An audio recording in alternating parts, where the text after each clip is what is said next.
शिक्षणाधिकारी यांनी सदर घटना त्वरित वरिष्ठांना कळवणं आवश्यक होतं. त्यांनी 20 तारीखला कळवलेलं आहे, कारण माझ्याकडे पहिल्यांदा हा रिपोर्ट 20 तारीखला त्यांनी पाठवला. वास्तविक 16ला हे घडलं, 17ला तिथं दाखल झालेलं आहे. तर शिक्षण खात्यामध्ये सुद्धा ताबडतोब 17ला तरी ॲटलिस्ट कळवायलाच पाहिजे. तर पण 16ला कळवणं आवश्यक आहे, कारण तिथं इतर अधिकारी सुद्धा असतात.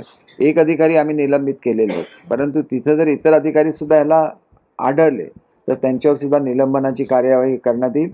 त्यांना त्या ठिकाणी त्याच्याबद्दलच्या आवश्यक त्या नोटिसा देण्यात येतील. 16 तारीखला पालक पोलीस स्टेशनला गेले, परंतु जी हे झालेलं आहे त्याच्या संदर्भात स्वतंत्र चौकशी पोलीस डिपार्टमेंटने घ्यावी, मी आपल्याला अगोदरच सांगितलेलं आहे. पण CCTV लावणं हे ज्याप्रमाणे आवश्यक आहे त्याप्रमाणे 15 दिवसाचं त्याचं रेकॉर्डिंग हे गायब आहे, आणि त्याच्यामुळे ते रेकॉर्डिंग का गायब झालं याच्याबाबत पोलीस डिपार्टमेंटने आवश्यक ती चौकशी करावी अशी सुद्धा आम्ही शिफारस केलेली आहे. समितीचा हा अहवाल पुढील कार्यवाहीसाठी होम डिपार्टमेंटला देण्यात येईल. नाही, समिती संशय वगैरे काय करत नाही, आम्ही फक्त फॅक्ट फाइंडिंग करतो, ते पोलीस डिपार्टमेंटला कळवतो आणि पोलीस डिपार्टमेंटने याबाबतचा निर्णय घेतला पाहिजे. आणि त्याच्यामुळे काय आहे की आम्ही ह्याच्यामध्ये एन्क्वायरी करू शकत नाही, कारण ही टेक्निकल बाब आहे.